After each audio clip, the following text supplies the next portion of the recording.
Mga katapang, nagpaluto ko ng 110 kilos na baboy para gawing humba para pamimigay natin sa mga kapatid natin na sa lantaan ng lindol doon sa norte ng Cebu. Ang goal natin dito mga katapang ay makagawa tayo ng 500 packlans or mas mahigit pa para mas marami tayong mabibigyan. Kami po ay taga-south ng Cebu mga katapang kaya medyo mahina po ang aming nararamdaman dito. Ang main focus po talaga namin dito mga katapang ay makapag-donate kami ng tubig kasi yun ang most requested ng mga taga-norte ng Cebu na uhaw sila at yun din ang main message sa akin ng mga followers ko na mga taga-norte ng Cebu na kailangan nila ng tubig. Kaya naisipan ko ngayon mga katapang na magdala na lang din kami ng pagkain maliban sa tubig kasi I believe na maliban sa uhaw sila, gutom rin sila. Itong nangyayari ngayon mga katapang, ito yung tamang panahon na pakikipag-isa natin mga Pilipino. Hindi ito ang oras na pagsisihan o pag-aaway, ito yung tamang oras na pagtulong-tulungan natin. Mamaya mga katapang, darating yung in-order ko na tubig na 1,500 mahigit na galon. Yung galon na malaki, yung kasya yung 5 galon. So abangan nyo mga taga-norte ang pagpunta ko dyan kasama aking mga barkada. Lahat ng maradaanan namin ay aming mabibigyan. So yun mga katapang, dumating na yung pinabili ko na styrofoam tsaka packlans. So itong styrofoam mga katapang, ito yung lalagyan natin ng packlans para safety yung pagkain natin para pagdating doon hindi matapon. Ilang packlans yung binili nyo? 1,500. 1,500. So sakto, baka mamaya yung pagkain sobra. So marami tayong madadala na packlans. So marami tayong mabibigyan. So kasi marami tayong dadaan mamaya.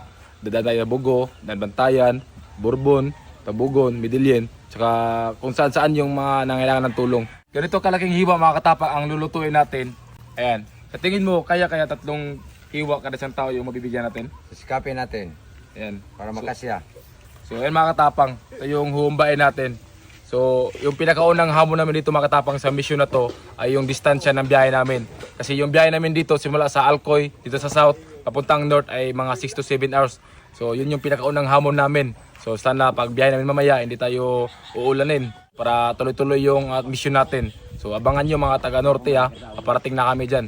Thankful tayo sa mga kapitbahay namin dahil tinulungan nila tayo magluto para mabilis. So lahir agad kita mga Bisaya no, kay magtinabangay kita, magkaiusa kung magkinaunsa manggali ang mga problema nato. So laban ra kita. Boy tapang, isang immortal na nilalang. Laki sa hirap pero siya'y walang inaatrasan. Kahit anong hamon o laban, sige lang. Ganyan siya nakilala at siya'y simple pa lang. May mga bagay sa kanya na ayaw ng karamihan. Noon nakala mo siya lang lagi nagkakamali. Nun unti-unting nabago niya ang lahat. Kaya walang-wala na siyang katapat. Mga nakapaligid sa kanya ay tunay na tunay. Kaya nung makamit niya tagumpay, nagbibigay pugay lahat ng sinamahan siya nung una hanggang ngayon. Ngayon natutulungan niya na rin lahat ng mga yon. Lumipas ang ilang taon. So yun mga katapang, ito na nga pala yung tubig na sinasabi ko sa inyo na pamimigay natin sa norte ng Cebu sa mga napektuhan ng lindol. Bali na sa mga 1,500 nga pala ito mga katapang, pero yung iba nasa ibang lungsod. Ipikapin lang namin kasi madadala namin mamaya. So mamaya mga katapang, akit dito ang wing van para kargahan itong mga tubig kasi itong sasakyan na to hindi kakayanin kasi sobrang bigat ng tubig. Pero dadalhin pa rin namin yan sa norte para yung mga ibang barangay na mahirap pasukin, di kakaya yung wing van. Ito yung gagamitin namin kasi maraming nag-chat na may mga ibang barangay na hindi nabigyan kasi daw yung naka-priority yung nasa highway lang. So wag kayong mag-ala, sisikapan namin na mapasok kami dyan para mabigyan namin kayo. Ito yung pinakailangan nila mga katapang, ang tubig. Di bali daw walang pagkain, may tubig lang. Tama nga naman kasi aanin mo naman kung busog ka pero uhaw naman, di ba? So di bali na lang gutom ka, wag lang uhawin kasi pag gutom ka, pwede man may mga tubig, mabusog ka na, di ba? So ayan, bali antayin nyo na lang mga taga-norte. Dadaan kami dyan hanggat kaya namin na papasukin namin. Tama yung ginawa mo kuya, tumulong ko. Hindi porket ikaw yung bumili, hindi ka natutulong. Para naman mabawasan yung taba ng tiyan mo. Pumunta ka lang dito para manggulo. Ganito yung tiyan ng mga tatay. Oh, ilagay mo dun oh. Uy, aray. Pakita mo na probinsyana ka. Oh. Oh, hindi ka pinanganak ng anak ng kontraktor oh. Sabi ko doon lang ako tutulong eh. Dating lolong tumutulong. Oh. Oh, 'di ba? Wala na. Tumulong nga kasi ano pa. Ilan to lahat dito kuya? Ay, nakasabi ko nga lang eh. Bingi ka ba? Wala na. Oh. Maganda tong naisip mo kuya, na ipamimigay mo galon, hindi lang yung bottle. Kasi pag bottle, isang inom mo lang, ubos na. Pag ito, ang tagal maubos.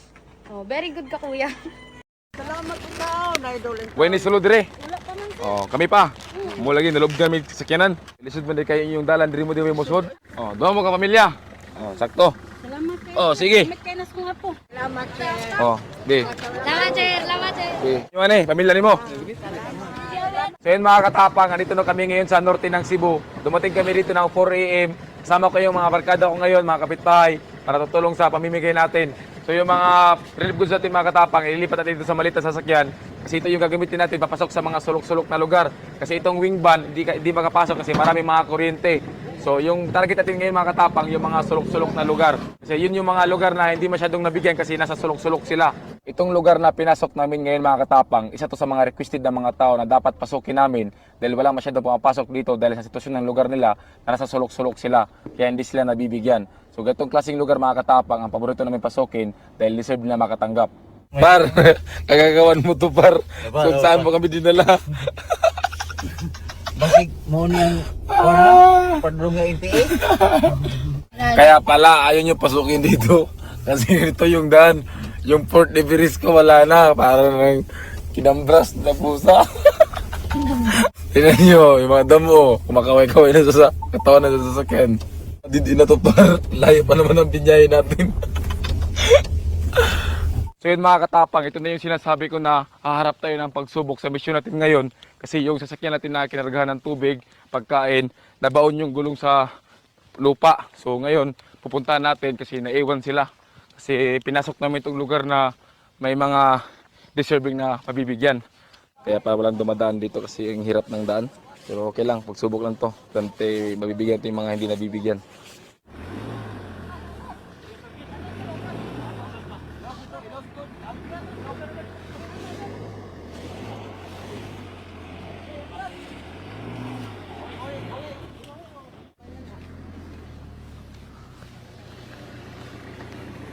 Ayun.